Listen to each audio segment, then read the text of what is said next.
Hello, my name is Alec Burnett, and today I'll be sharing my family genogram and just how it helped me just understand about like my identity, just adapting to different things and change within that. And just like a quick reminder on the genogram, I know we've done one before in a different class, um, but a genogram is like a family tree, but it's deeper. It maps out, no, not just the relationships we have, but the emotional patterns, life transitions, and just kind of how we cope with stress if you go into a lot of detail on it. Um, Doing just throughout this process is of making the genogram just help me connect the dots between major turning points in my life and just generational patterns that shape them. Um, I'll walk through just how I created the genogram, um, just introduce family members on there, explore themes like death, divorce, religion, and then education, and just stress within the genogram and life, and just the resilience of others. Um, so just the process of just want to go over to the process of completing this genogram. Um, I built my genogram across 3 generations, as you see on here. Got the grandparents, parents, and then me and my brother. To gather information on this, I just relied on talking to family members, um, thinking way back to different memories, and just also just when I talk about this, using insights from our just gain from the class and readings as a whole. I think just yeah, I think a surprising part too was seeing like different patterns, kind of repetitive patterns that we had, um, and how others, broke across generations. Um, I think just the genogram, it was an emotional process. I'm sure, for a lot of you as well, just going deep back into family memories, but kind of helped me make sense of different things I was going through and of tensions I felt kind of growing up. Um, yeah, and as you see too, at the bottom here, of my genogram just shows the symbols that I used, yeah, for the genogram. And yeah, so we have, and of course, we got gender, life status, relationship, marriage, divorce, and blood, education level, and then we have religion, and then race. But just want to, yeah, real quick go through kind of my family members. I'll talk about them more later. Um, but just on my paternal side, we have my grandfather, David Burnett, excuse me, Dave Burnett Sr., who worked a blue collar job, um, low income, identifies, yeah, as Christian, and has a high school degree. Um, he was more emotionally reserved. A lot of the men are in the family, so I'll talk about. Um, and then you have his wife, my grandmother, Sharon Burnett. Um, she has an associate's degree. She worked in various different department stores across her life, and yeah, identifies as Christian. Then next, just on my maternal side, um, yeah, my grandfather, Jay Whitelaw. Um, he, as you see, yeah, he passed away when he was 58 years old of a pulmonary embolism, and I'll talk about that later. Um, but identifies as atheist, high school education. Um, yeah, he had a very successful business, a tire business, became, yeah, very wealthy and successful with that. Um, Then you have my grandmother, Carol Whitelaw. She's a high school graduate, supported Jay just by raising her 2 kids, and with his death, had to take over a lot of the responsibility of managing different investments and whatnot. Um, yeah, and then next to just gonna go, I'll go kind of inside out genogram, but you have my father, Dave Burnett, um, yeah, firefighter. Um, he sorry, has an associate's degree and identifies as Christian. And then you have oh, also too, and I'll talk about this later, but just as you can see, the line there, my parents are divorced, David and Joanne, um, during when I was in high school, 19 years old. Um, I'll talk about that later, just as a, um, yeah, key point. Then you also have my mom on there, Joanne Whitelaw. She's a nurse. Yeah, received the AA degree. Identifies as Christian, which is a deep part of her identity. Um, yeah, and then I'll just go kind of back, or I'll just start with yeah, her sister. There's Carrie Whitelaw. Um, she has a high school education. Also, kind of followed her dad, Jay Whitelaw, ran a successful business, hair business. Um, yeah, identifies as atheist. And then you have my dad's sister, Nancy.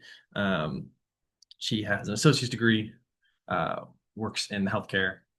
Um, yeah, identifies as Christian. And lastly, yeah, my brother and I. I'll start with my brother. Um, he is has a master's degree, highest level education in our family. Is a therapist, um, and identifies as agnostic. And then you have myself, who future master's degree therapist, um, and yeah, currently just bachelor's degree, um, and identify as agnostic. Just want to do a brief intro of us on here, the genogram. But now I'm just going to go through or go over just the key themes of what I found in the genogram and whatnot. So first, I'm just going to start with just talking about just the role of religion in this. So just faith was very, and Christianity in particular was very central for my mom, Joanne Whitelaw. Um, I think with the she really identified it after her dad Jay passed away. Kind of that idea, the Christianity with Christianity that like God is your real father, and kind of found faith as that comfort during that instability, and really, yeah, her whole world was turned upside down with that. She had a close relationship with her father, so trying to find ways to cope with that and turn to, yeah, religion was a way that she turned to it, and yeah, raised us and we went to church every Sunday, get kind of growing up and started getting that routine. Um, and then another person who had religion as like a central thing was my aunt Nancy Burnett. Yeah, identifies as Christian. Um, and I never really even thought of this similarity, but also um, found religion just in response to um, growing up in a low income family, and who's both like my grandparents growing up fought quite a bit just over financial things, and just yeah, mainly financial, and just yeah, not getting along well, and she was trying to deal with that trauma, and also went that was a big part of her after speaking with her, big part of her like finding her faith in Christianity. um, and just my role kind of briefly with it. Yeah, grew up Christian. I um, in college, just being exposed to different cultures and people, um, started kind of questioning my uh, belief in that, and end up moving towards more being agnostic. Um, and yeah, I think that part of just going to college kind of represents like just like an emerging like adulthood, like thought, I guess, like a more like exploration, like what do I believe, who do I want to be, and that was just kind of something that I left behind. Um, I kind of started just questioning the beliefs, and just kind of wanted to find what felt true to me, basically. Wasn't I didn't feel like I was rejecting my family values, just more kind of finding my own way with it. Um, and just finding my individual beliefs. Yes. Yeah, and a lot of these topics are interrelated, so I'll probably be talking about them back and forth. Might go back to some about religion as well too. Um, but yeah, just going over again, a big um, change that happened in my family was the death of my grandfather on my maternal side, Jay Whitelaw. Um, and like I mentioned too, that was a spiritual turning point for my mom. And this was something, and then I'll mention later too. Just everyone process grief differently. Like I mentioned, My mom, her main thing that she went to was the spirituality, Christianity in particular. Um, that was because, yeah, grief didn't, it wasn't really talked about. It was more just put into different coping strategies rather than like a collective healing. I feel like it wasn't, um, that was kind of just her individual choice where like her sister did other things. Um, I think, yeah, she leaned in it and found structure within a religious community and just values. Um, I think, and while yeah, just talking about that too, my aunt Carrie, she took a different path. Just when her father died, it was more she turned to lean on family and also seeking therapy.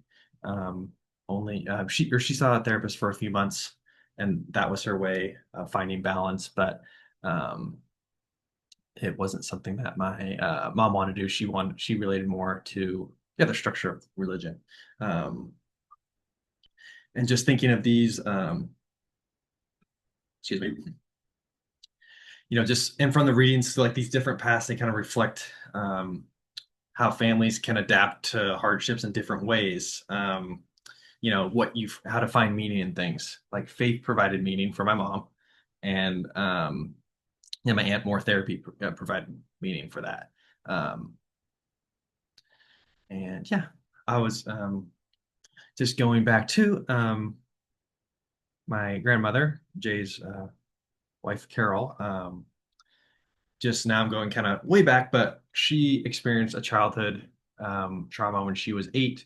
Her mom uh, took her from her biological dad, and they moved to Nevada first to get the divorce finalized. That's how you did it back in the day.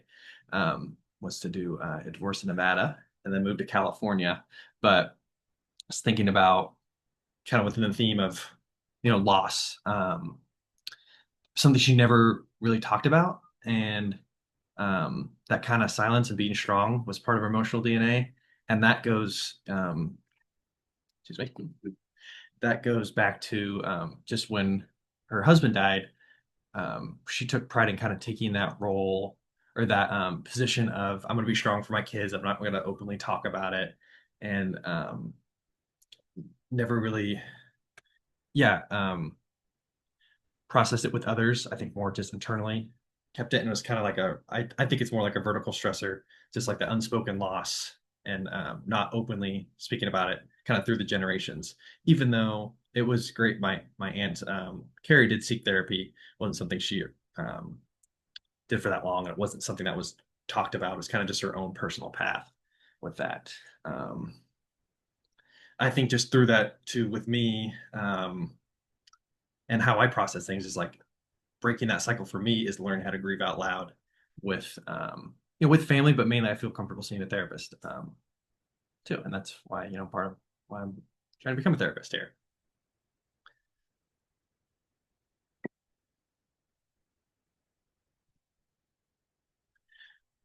All right, yeah, the next theme I just want to talk about, or something that came up, is just yeah, divorce. Um, so like I mentioned too, my dad David Burnett and mom divorced. So I was 19 years old. Um, I was kind of put in that parentified teen role um, that I wasn't ready for at the time. Um, trying to be the middle, like trying to stay calm and be like the person in the middle and avoid like triggering conflict. Kind of felt like I had to keep that relationship going, like them talking to each other. So that was, yeah, a role that I got kind of thrown into, wasn't quite ready for, as no one is in that, situation. And just goes back to how divorce affects the whole system. It's not just the couple. If you have kids, um, you have to it affects home life and really having to create new boundaries, and everybody just has to adjust on the fly. um, I think just thinking of the relationship with my father is more, um, I think he was grieving in his own way and trying to stay connected, but it was more just wanting to be around me and hang out constantly. And I, because like kind of like I was the one emotional connection he had left just at the time, just not being in a relationship. But I know that's kind of where through that process learned how to form boundaries, um, need space, and just being kind of redefining my role.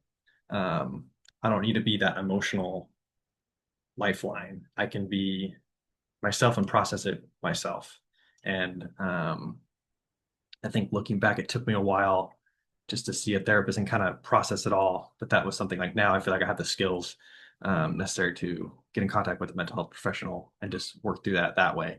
Um, I think and just kind of seeing him process it um, and just, through a lot of the male roles in my life, it's just not processing the emotion and keeping it down. Yes, it kind of made me a little more hesitant to express needs until later on in life.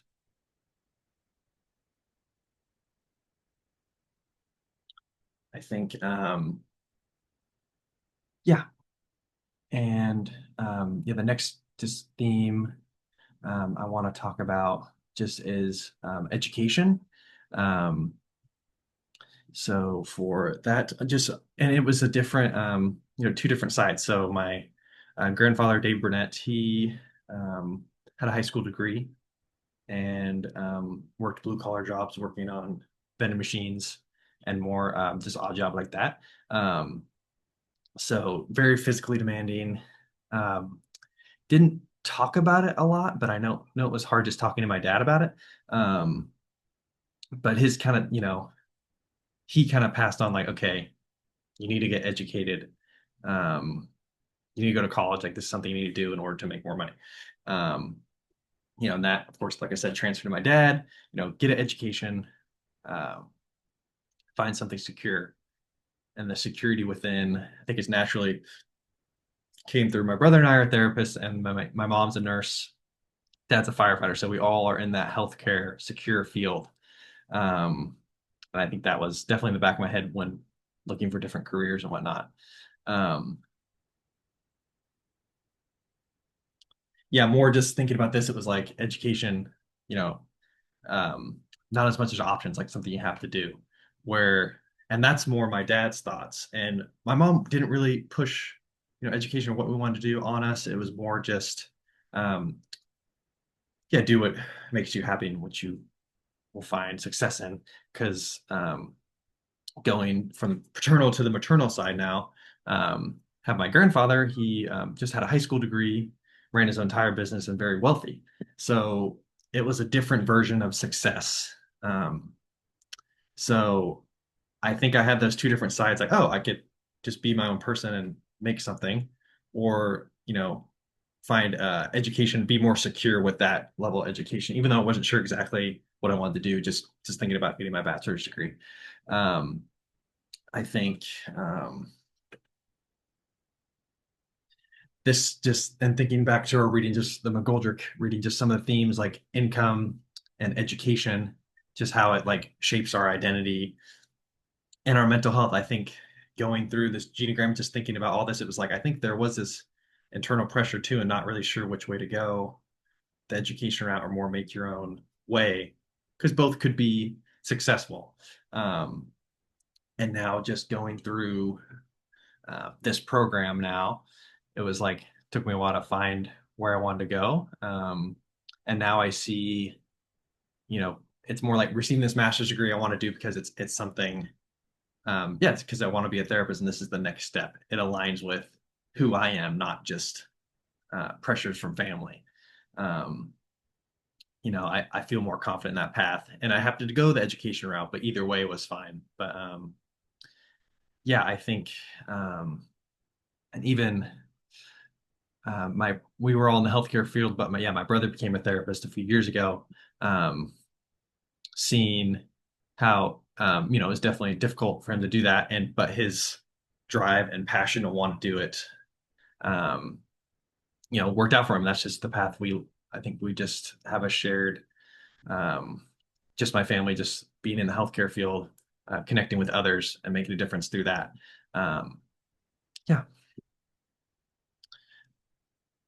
I think just going over to just different patterns I saw just during the genogram.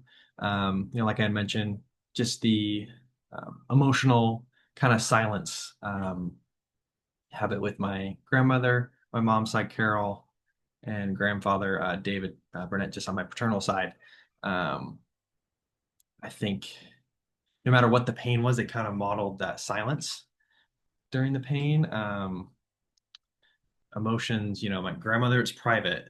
Mom, it was spiritualized. It wasn't really named. It was more just finding different ways to cope with it.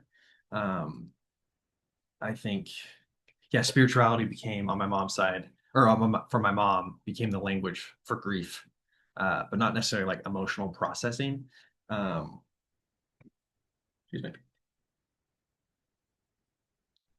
I think that kind of shaped how I handled feelings growing up. Um, More internalization and not really knowing where to put them because I didn't necessarily identify with um, religion as much growing up, and through that. And I think too that just goes into just more seeing the mental health side and more trying to break that cycle. There wasn't a lot of discussion of therapy or just going through emotions growing up. I think I was going to say it was more just my brother and I both going the therapist route. I think it's that generational shift that we wanted to be able to process our emotions in a way that was healthy for us. And I think, yeah, our experience with therapists and just being in the psychology field, that's what I got a bachelor's degree in. Um, just, yeah, I'm confident with the path I want to go, but and more just seeing that therapy, help me see that emotions are weaknesses. There's something to work with and accept, really. Um, just going to our readings like that ordinary resilience, um, it comes from changing the emotional systems and creating new ones, um, not just putting it into something else. You really need to, for me, I feel like they need to process it. Um, and just um, yeah, just thinking about this through this whole process, just family resilience. Um, I think even we kind of coped individually, as I was talking about. Mom went religion and did therapy, but only a little bit, and my grandpa internalized, father internalized emotions.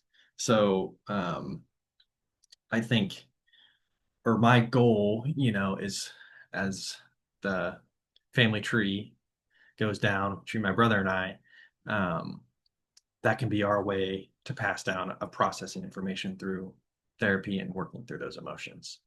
Um, and I think, um, yeah, to make meaning of it.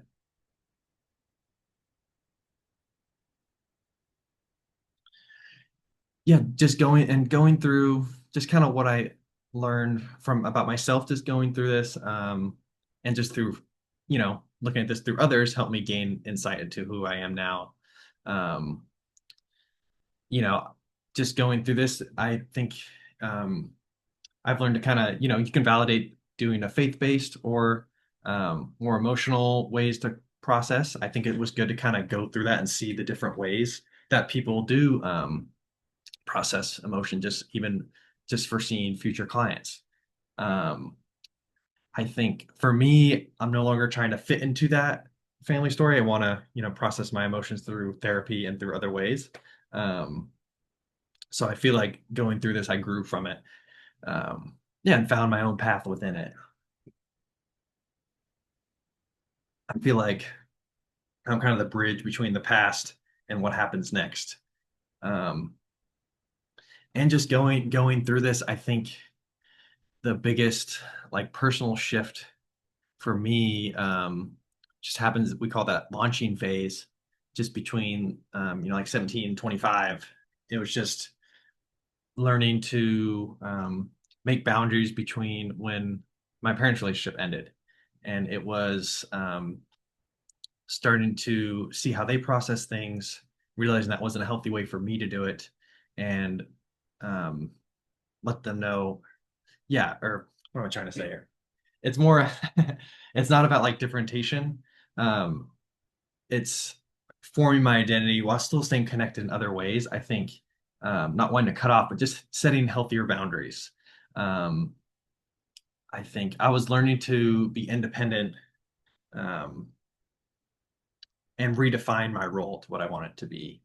Um, and this phase, especially through, starting with my parents' divorce, 19, going through college, just helped me to confront the expectations around religion and just that emotional suppression and success. What I wanted to do, um, how I want to live, um, what career I want to have. I think a big part of that was setting those healthy boundaries.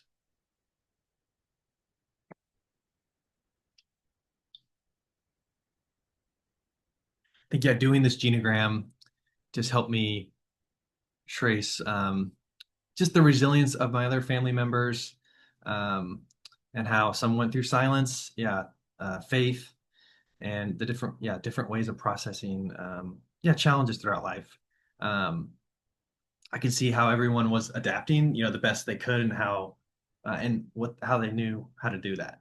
Um, my way to process things is emotional openness, therapy, through our program, that curiosity to others, but also respecting my boundaries and how I want to grow.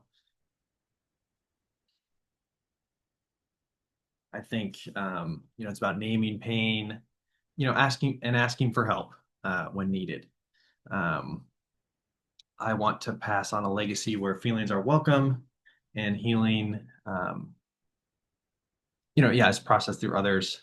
And then really just that silence and repressed, isn't a way for me to process it. Um, and just as a whole, just kind of taking from all this, it's like we don't inherit, we're trying to say, we don't just inherit trauma, we inherit the strength we've learned through that. And we get to choose what we want to pass on next and what things we take. Um, yeah, so just, yeah, and that's the end of my genogram presentation. Yeah, thank you so much.